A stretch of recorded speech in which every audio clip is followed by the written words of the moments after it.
Manipur top channel gi mekai digi maru iba paukra CSO taraga taruki lusing bisina governor unaduna MSPCL gi AMD gi mathak thigana wa haijakri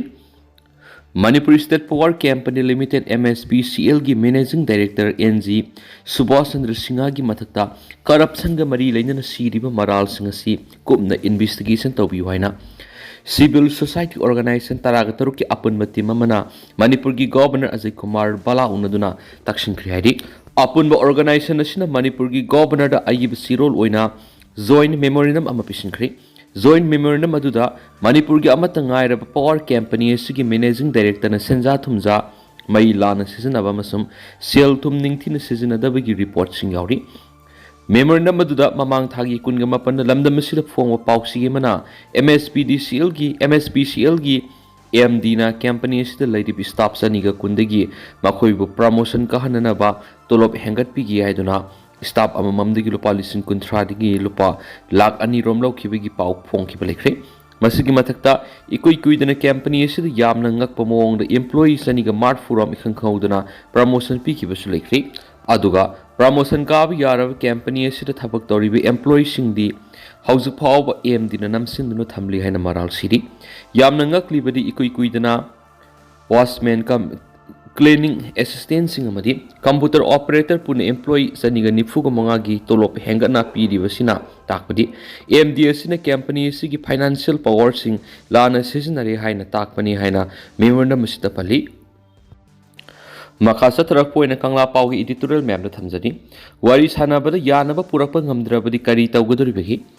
Manipur khunda minari tongan tongan kanglup singi marakta wahau amagi natragana amada yumpham oiraga kanglup amaga gi marakta mukna ba hana suna bigi watok lanthok sing toina thoklibasi lebak thibani kanglup ki oiba mukna bigi thagdok sing makhata na thondana ba hona bada lengak maru oina miyam gi thogdang sangalei naga amasung Kuki ni ki marakta sahi manga rum hena hana suna bigi watok thokiba lekri masigi makhata rakpada mitay amasung Kuki ni ki marakta hana suna bigi watok loikham naida ba mo nga sithari adubo lamdam asigi yek salai leiba singboroi tamboroi ani ki marakta masin mana oibigi nungsina bigi isel mangkiba leitabana adumak nungsi sanan lemina bu uba phangi lamdam asida khangtapta sangsilakhiba illegal migrants sin Kuki jau kangluki miyoi singna makhoi lamdam asigi yelhau mini haina claim tawjabaga iroinana lamdam asigi apunbegi saktamna singnaduna tokhaiba leibak semgani haiduna mitay miyamgi mathakta mamang sahi english singaniga kungo humdegi me ahumdegi landa aduna tongwan leibak semnaba atamnana mitay miyamgi mathakta landa rakhiba sahi ani mapung phajilakni state lengana wathok asigi waroisin purakpa ngamdre haibigi maralda miyamgi lengak inthuraga PR thamduna waroisin purakna bahona rakhiba tha ani mapung phajilakadore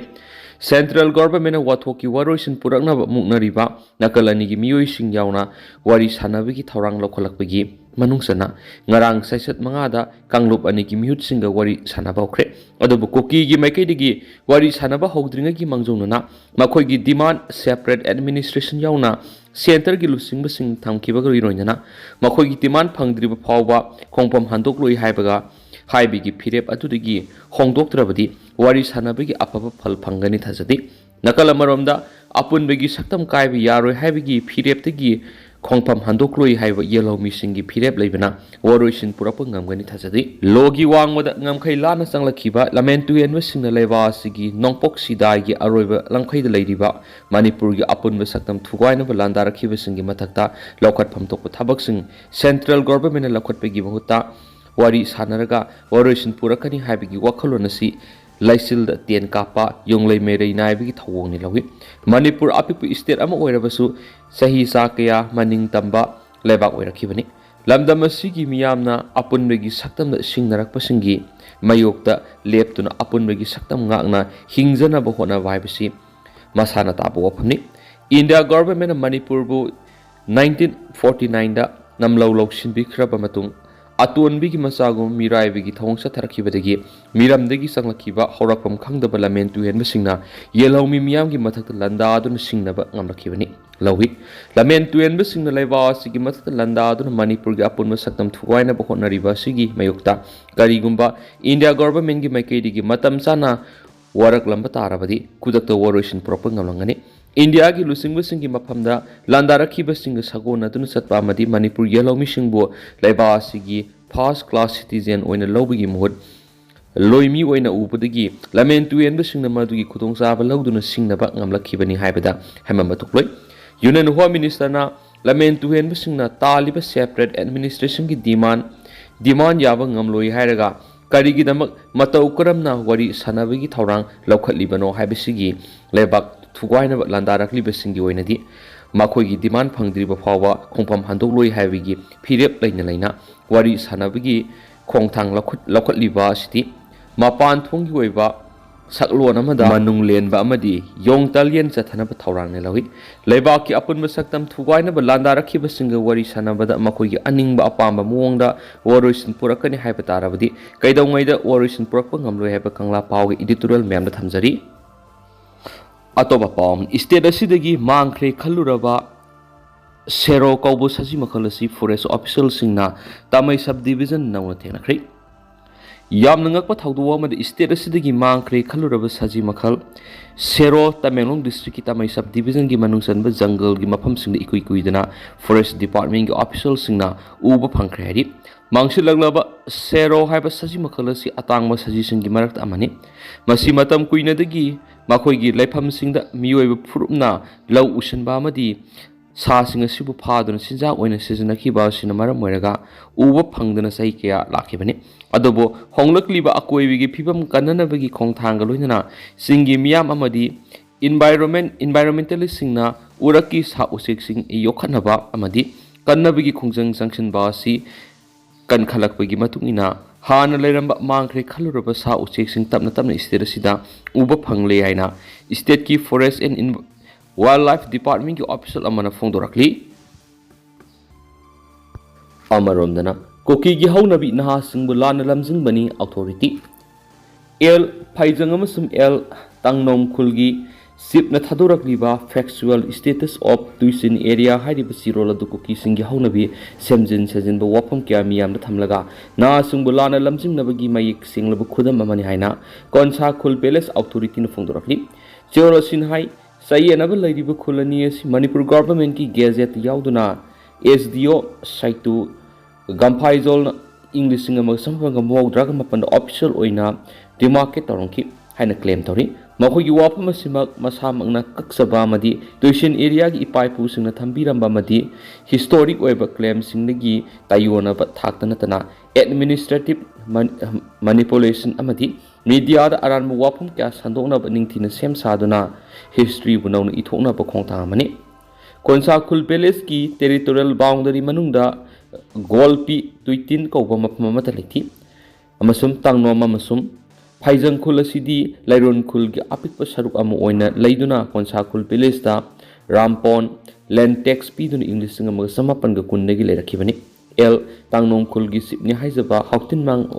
a Waipayamadi, El Paijang Kulgi Secretary ni Haizaba, Haumi Tanko Banina, Konsakul Peleski Mapam Singbu, Makwigini Haina claim Tauribado, Yumpam Yaudava Aran Maniamadi, Akan Mamon, Kandem Topam to Yansu, Pau Monafundorafli. Kuki Purumna Makoina Lairuba Mapam Singbu Mokogi Lamni Hanangalingi Matamdigi, Laidaglaba Manipur Pumbra claim Tauri, Makogi Lamni Habiana of Simpson Sazinbo Wapamadi, History Kasunganavangam Kailatan Honari. Masigi make Lara Bakudam Sing Laba Lepam Oiriba, Mount Cobro Masu Mount Tangzini Hiding Su, Paus Makatari. Amarom na Ketrigao gi thagdok to MLA Nurul Hasan ge mari leinadi ngarang Ketrigao awang laikai da leiba Ketrigao Junior High School da Laibak Thabi Yarui Haina MLA na Tingi Haiduna Tokiba Taudo Duga MLA Nur Hasan Gamadi Lena Haina MLA Masana Fondurakli Nasi MLA Yum the Aikugi Paumiga Akanana Unakiba Mada Wapam Singasi Fondola Duna Magna Makatan Hai Ketrigao Junior High School Laibak Thaduna Lampak Semzin Bada MLA na Athing Piki Palati Amasum Laibak Lampak Semzili Haiba Paupu Kandi MLA na ating mapiri haiduna lana sandok liba sila pagtibani. Ngarano midang maki masan nupi may yumda saksa sa luraba matung yumda hanna batholak pada hana na ngaiduna leramba kulay matiksa na paiba MD LS tipu amadi ꯅꯥꯁꯀꯠ ꯑꯦꯝ.ꯗꯤ. ꯑꯖꯃꯥꯟ ꯈꯥꯟ ꯑꯦꯝ.ꯗꯤ. ꯑꯃꯨ ꯑꯃꯗꯤ ꯏꯀꯤꯒꯤ ꯂꯣꯏꯅꯔꯛꯄ ꯃꯤꯑꯣꯏꯁꯤꯡꯅ MLA. ꯃꯁꯥꯗ attack ꯇꯧꯕ ꯍꯧꯔꯛꯈꯤ꯫ ꯃꯍꯥꯛꯀꯤ ꯃꯉꯛ ꯄꯥꯏꯗꯨꯅ ꯅꯣꯡꯃꯩ ꯅꯝꯗꯨꯅ ꯀꯥꯞꯅꯕ ꯍꯣꯠꯅꯔꯛꯄꯗꯒꯤ ꯃꯍꯥꯛꯀꯤ ꯏꯁꯀꯣꯔꯠꯅ ꯆꯤꯡꯊꯣꯛꯇꯨꯅ ꯄꯨꯊꯣꯛꯂꯕ ꯃꯇꯨꯡ ꯃꯍꯥꯛꯀꯤ ꯃꯆꯟꯅꯨꯄꯤꯒꯤ ꯃꯌꯨꯝꯗ ꯆꯪꯗꯨꯅ ꯂꯩ꯫ ꯑꯦꯝ.ꯑꯦꯜ.ꯑꯦ.ꯗ ꯍꯥꯠꯅꯕ ꯍꯣꯠꯅꯔꯛꯄ ꯑꯃꯗꯤ ꯃꯈꯥ ꯇꯥꯅ ꯅꯨꯡ ꯊꯣꯝꯖꯤꯜꯂꯛꯄꯗꯒꯤ ꯏꯔꯥꯡ ꯑꯗꯨꯕꯨ ꯉꯥꯛꯊꯣꯛꯅꯕ ꯑꯃꯗꯤ ꯑꯦꯝ.ꯑꯦꯜ.ꯑꯦ. ꯁꯣꯛꯇꯅꯕ ꯍꯣꯠꯅꯕꯗ ꯃꯍꯥꯛꯀꯤ ꯁꯦꯀꯨꯔꯤꯇꯤꯅ ꯅꯣꯡꯃꯩ ꯅꯣꯡꯊꯛꯇ ꯀꯥꯞꯈꯠꯇꯨꯅ ꯃꯤꯌꯥꯝ ꯇꯟꯈꯥꯏꯅꯕ ꯍꯣꯠꯅꯈꯤꯕ ꯂꯩ ꯍꯥꯏꯕ ꯋꯥꯐꯝ ꯐꯣꯡꯗꯣꯔꯛꯂꯤ꯫ ꯂꯣꯏꯔꯛꯄ ꯑꯣꯏꯅ ꯑꯇꯣꯞꯄ ꯄꯥꯎ ꯈꯔꯅ ꯀꯣꯟꯁꯥꯈꯨꯜ ꯆꯦꯟꯅꯕ ꯑꯍꯨꯝ ꯐꯥꯔꯦ꯫ ꯉꯔꯥꯡ ꯀꯥꯡꯄꯣꯛꯄꯤ ꯗꯤꯁꯇ꯭ꯔꯤꯛꯀꯤ ꯃꯅꯨꯡ ꯆꯜꯂꯤꯕ ꯀꯣꯟꯁꯥꯈꯨꯜꯒꯤ ꯈꯨꯟꯖꯥꯁꯤꯡꯒ ꯊꯪꯅꯅ ꯂꯩꯃꯤꯟꯅꯕ ꯀꯨꯀꯤ ꯈꯨꯜ ꯑꯅꯤꯒꯤ ꯈꯨꯟꯖꯥꯁꯤꯡꯒꯤ ꯃꯔꯛꯇ ꯂꯝꯒꯤ ꯀꯣꯟꯁꯥꯈꯨꯜꯒꯤ ꯚꯤꯂꯦꯖ ꯆꯤꯞ ꯑꯃꯁꯨꯡ ꯆꯤꯌꯔꯃꯦꯟ ꯐꯥꯗꯨꯅ ꯄꯨꯈ꯭ꯔꯕ ꯃꯇꯨꯡꯗ ꯐꯨꯔꯛꯈꯤꯕ ꯑꯃꯁꯨꯡ ꯈꯨꯟꯖꯥ ꯅꯤꯄꯥꯜꯂꯣꯝꯁꯨ ꯑꯁꯣꯛ ꯑꯄꯟ ꯅꯪꯍꯟꯈꯤꯕ ꯊꯧꯗꯣꯛꯀ ꯃꯔꯤ ꯂꯩꯅꯅ ꯄꯨꯂꯤꯁꯅ ꯃꯤꯑꯣꯏ ꯑꯍꯨꯝ ꯐꯥꯔꯦ꯫ ꯐꯥꯔꯕ ꯃꯤꯑꯣꯏ ꯑꯍꯨꯝ ꯑꯗꯨ ꯀꯥꯡꯄꯣꯛꯄꯤ ꯖꯦ.ꯑꯦꯝ.ꯑꯦꯐ.ꯁꯤꯒꯤ ꯀꯣꯔꯠꯇ ꯄꯨꯊꯣꯛꯂꯕ ꯋꯥꯍꯪ ꯄꯥꯎꯍꯪ ꯆꯠꯊꯅꯕ ꯅꯨꯃꯤꯠ 5ꯅꯤꯒꯤ ꯄꯨꯂꯤꯁ ꯀꯁꯇꯗꯤ ꯂꯧꯔꯦ ꯍꯥꯏꯔꯤ꯫ ꯑꯃꯔꯣꯝꯗꯅ ꯕ꯭ꯔꯖ ꯇꯥꯔꯛꯄꯗ ꯁꯟ ꯃꯔꯤ ꯁꯤꯔꯦ ꯍꯥꯏꯔꯤ꯫ ꯅꯨꯃꯤꯗꯥꯡ ꯃꯅꯤꯄꯨꯔꯒꯤ ꯃꯐꯝ ꯑꯌꯥꯝꯕꯗ ꯑꯀꯟꯕ ꯅꯨꯡꯁꯤꯠ ꯁꯤꯠꯄꯒ ꯂꯣꯏꯅꯅ ꯑꯈꯥꯛ ꯑꯔꯥꯎ ꯌꯥꯎꯅ ꯆꯨꯈꯤꯕ ꯅꯣꯡ ꯃꯔꯛꯇ ꯅꯣꯅꯦ ꯗꯤꯁꯇ꯭ꯔꯤꯛꯀꯤ ꯂꯪꯈꯣꯡ ꯚꯤꯂꯦꯖꯇ ꯕ꯭ꯔꯖ ꯇꯥꯔꯛꯄꯗꯒꯤ ꯁꯅꯥꯎ ꯑꯃ ꯌꯥꯎꯅ ꯁꯟꯕꯤ 3 ꯕ꯭ꯔꯖꯅ ꯄꯥꯟꯗꯨꯅ ꯁꯤꯔꯤ꯫ ꯁꯟ 4 ꯑꯁꯤ ꯁꯤꯕꯗ ꯅꯠꯇꯅ ꯃꯐꯝ ꯑꯗꯨꯒꯤ ꯃꯅꯥꯛꯇ ꯉꯥꯅꯨ 10ꯔꯣꯝꯁꯨ ꯁꯤꯔꯒ ꯂꯩꯔꯝꯈꯤ ꯍꯥꯏꯔꯤ꯫ ꯇꯦꯟꯇꯛꯅ ꯁꯨꯝꯅ ꯃꯌꯥꯝꯗ ꯊꯝꯖꯒꯦ꯫ ꯍꯧꯖꯤꯛꯀꯤ ꯑꯣꯏꯅꯗꯤ ꯃꯌꯥꯝ ꯄꯥꯎ ꯃꯇꯥꯡ ꯑꯁꯤ ꯂꯣꯏꯁꯤꯟꯖꯔꯒꯦ ꯑꯃꯁꯨꯡ ꯃꯈꯥ ꯇꯥꯕ ꯑꯅꯧꯕ ꯑꯞꯗꯦꯠ ꯃꯌꯥꯝ ꯄꯨꯟꯅ ꯉꯥꯏꯃꯤꯟꯅꯁꯤ꯫